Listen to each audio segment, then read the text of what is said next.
हाँ भाई, क्या चल रहा है? मैथ्स का एग्जाम पास आ गया है ना?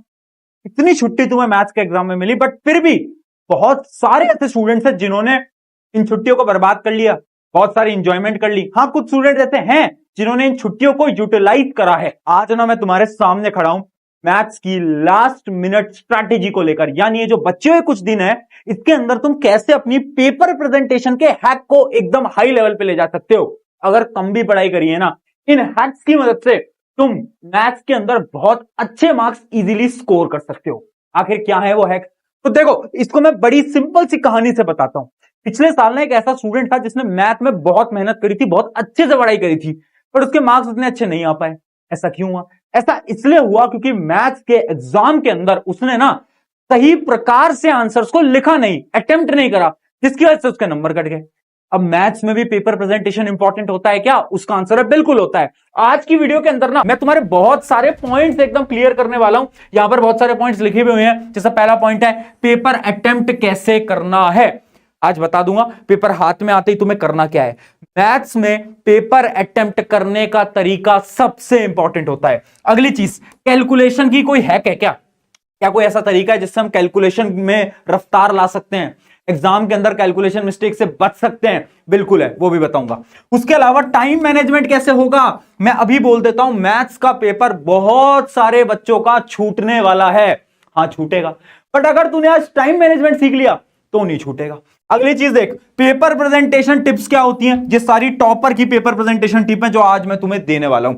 एक एक करके सारे पॉइंट्स पे बात करते हैं। बहुत अल्टीमेट हैक भी बताऊंगा। देख यार, तेरे प्रशांत भैया ना जब से तेरा एग्जाम शुरू हुए ना, तब से तेरे साथ खड़े हैं। और फिर बोल रहा हूं, 10वीं में लास्ट तक तेरा हाथ पकड़ के रखूंगा। आईटी एआई के नोट्स भी बना रहा हूं बेटा, वो तुम्हें नोट्स भी दूंगा मैं, ठीक है? तो प्रशांत, मैंने वादा करा था, निभाऊंगा। और 11वीं के अंदर भी तेरे साथ खड़ा हूं। 11th का चैनल है, अभी जाओ, नीचे डिस्क्रिप्शन में लिंक है, जाकर सब्सक्राइब कर लेना। फिजिक्स पढ़ाएगा तेरा बड़ा भाई, फिजिक्स पढ़ाएगा। चल भाई, आजा देख। सबसे पहले देखते हैं रीडिंग टाइम में करना क्या है। जो तुम्हें 15 मिनट रीडिंग के मिलेंगे मैथ्स के पेपर में, वो रीडिंग टाइम डिसाइड करता है कि तुम कितने मार्क्स लाने वाले हो। है भैया, इतना इंपॉर्टेंट है? बिल्कुल इतना इंपॉर्टेंट है। करना क्या है, सबसे पहले सारे क्वेश्चंस को रीड करो। जितने भी क्वेश्चंस के अंदर कुछ वो नहीं होते यूनिट्स, जैसे कि मान लो क्वेश्चन के अंदर गिवन है 10 सेंटीमीटर, किसी के अंदर गिवन है 10 मीटर, तो जो यूनिट्स है ना, क्वेश्चन पेपर में से डॉट लगा लिया करो उसके नीचे। डॉट अंडरलाइन मत करना, एग्जामिनर जो होते हैं वो आपके गुस्सा हो जाते हैं। आपको बस डॉट लगा लेना है, ताकि जब आप उस क्वेश्चन को पढ़ोगे ना तो आपको याद होना चाहिए कि अच्छा, यहां पर यूनिट सेंटीमीटर था और यहां पर मीटर था। अब ये मैं पता है क्यों करा रहा हूं, क्योंकि मैथ्स में ना हम सिली मिस्टेक करते हैं, हम यूनिट नहीं देखते और आंसर को गलत करके आते हैं। तो पहले ही क्या कर लेंगे, हम डॉट लगा लेंगे यूनिट्स के ऊपर। अगला काम क्या करना है, बहुत सारे क्वेश्चन होते हैं चॉइस वाले, जिसके अंदर आपको ऑप्शन मिलते हैं। अब आपको सबसे पहले चॉइस वाले क्वेश्चंस को सेलेक्ट कर लेना है।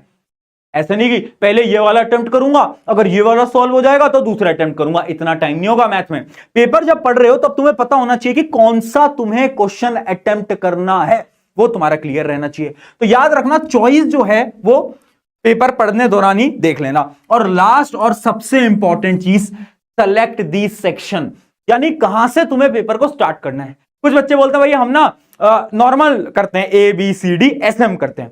कुछ बच्चे बोलते हैं भैया हम उल्टा स्टार्ट करते हैं, पहले जो हाई वेटेज वाला है उसको उठाते हैं। मैं क्या बोलता हूं, ये दोनों मेथड बेकार है। सही मेथड क्या है, तुम पेपर पढ़ो। तुम्हें जिस भी सेक्शन में ऐसा लगे ना कि ये सेक्शन तो मुझे आता है ऑलमोस्ट, मान लो तुम्हें सेक्शन सी पूरा आता है, सेक्शन ए पूरा आता है, तो उसी सेक्शन को शुरू में उठाना। क्यों? देखो, मैथ्स ना सारा दिमाग का गेम होता है। अगर मैथ्स में शुरू में तुमने ऐसे 4 सवाल सॉल्व करे जो कि बहुत टफ हैं, तो तुम्हारा पूरा मैथ्स का पेपर खड़ा हो जाएगा। बट वहीं पर अगर तुमने 4 सवाल ऐसे सॉल्व करे जो कि तुमसे हो गए ना, तो मैथ्स तुम्हारा बहुत बेहतरीन जाएगा। सारा दिमाग का गेम है बेटा, इसलिए उस सेक्शन से स्टार्ट करो जहां से आपको क्या है, कॉन्फिडेंस आ रहा है कि ये तो मुझे पूरा आता है। वहीं से स्टार्ट करना, चाहे वो ए हो सकता है, बी हो सकता है, सी हो सकता है, डी हो सकता है, कोई भी सेक्शन हो सकता है जो तुम्हें बेस्ट लग रहा है। तो ये तो तुम्हें पेपर आते ही करना है। अगली चीज क्या है, अब मैं कुछ बताता हूं, कैलकुलेशन हैक। देखो, कैलकुलेशन में गलती कर रहे हो ना, पता है तुम गलती क्यों कर रहे हो? क्योंकि तुमने सारे क्वेश्चंस की प्रैक्टिस नहीं करी है। भैया ये कैसे पता चलेगा हमें कि एक चैप्टर के कितने टाइप के क्वेश्चन होते हैं?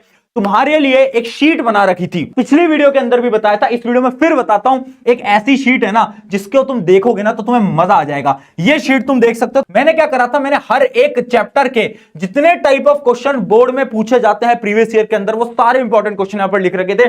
जैसे आप देख सकते हो, चैप्टर 1 है रियल नंबर, उसमें कौन कौन से टाइप के क्वेश्चन पूछे जा सकते हैं। इसी प्रकार से मैंने सारे चैप्टर्स का ये बना रखा है, फ्री ऑफ कॉस्ट में दे रखा है। प्रशांत भैया ने डाउनलोड कर लेना एग्जाम से पहले, एटलीस्ट ये जितने भी टाइप के क्वेश्चन मैं यहां पर बता रहा हूं वो सारे सॉल्व कर लेना।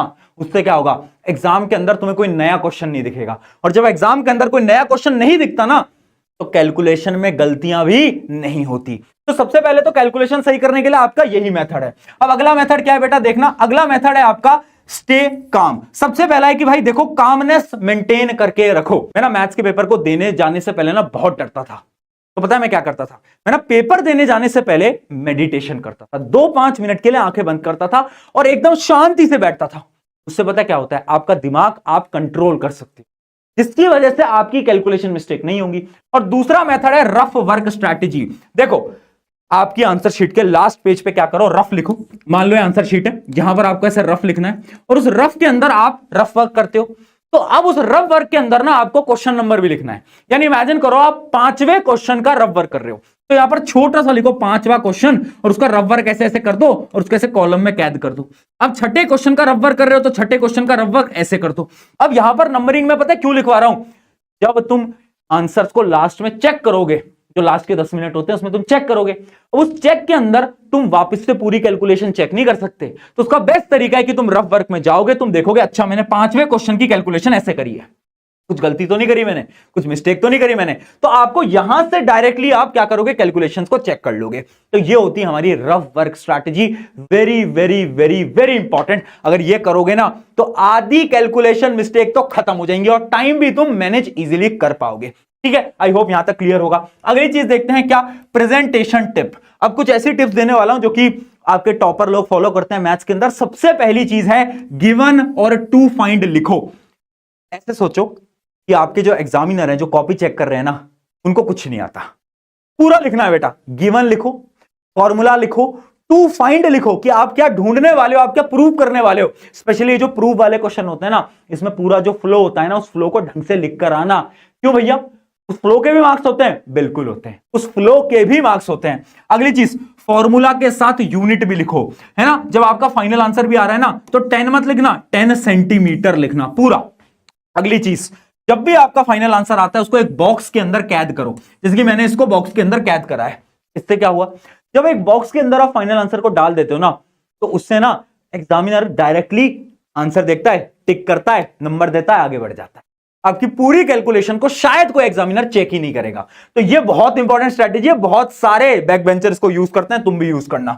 अगली चीज, एंगल्स को डिफाइन करना मत भूलना। मान लो एक ट्राइंगल है, उसका एंगल तुमने ए लिया है, तो वहां डिफाइन करो, लिखो angle A B C, let the angle A B C B A. Angle A define करो बेटा।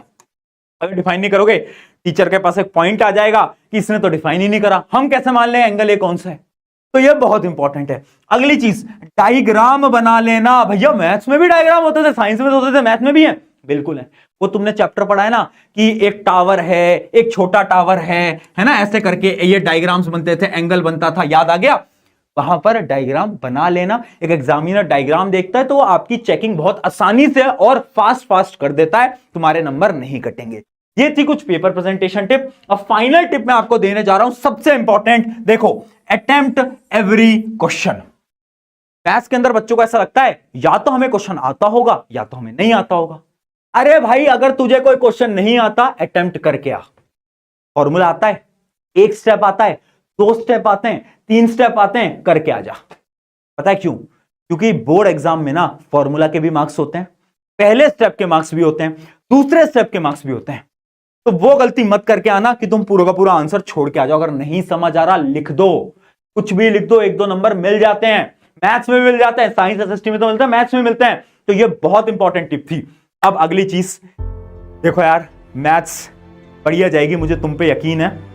और तुम्हारे प्रशांत भैया तुम्हारे साथ खड़े हैं। एग्जाम के दौरान कभी भी लगे ना कि भैया डर लग रहा है, ऐसा लग रहा है कि क्वेश्चन हमसे सॉल्व नहीं हो पा रहा, याद रखना तू कर लेगा, तू कर लेगी, ये विश्वास है तुझ पे, ठीक है। तेरा साथ ना इंग्लिश के पेपर से देना स्टार्ट किया था, आज भी खड़ा हूं, अगले पेपर में भी खड़ा हूंगा। और अगले पेपर के बाद इसी चैनल पे एक लास्ट वीडियो आएगी जिसका टाइटल होगा the last video for class 10th में हमारा सफर जल्द ही समाप्त होने वाला है ना। आई होप मैंने अपने एंड से हमारी बिल्कुल मदद कर दी है। अब जाओ आग लगा दो मैथ के पेपर में, दिखा दो उन सब लोगों को जो कि तुमसे कह रहे थे कि तुमसे नहीं हो पाएगा, बट उसको गलत प्रूव करो, करके दिखाओ। जाओ, ऑल द वेरी बेस्ट।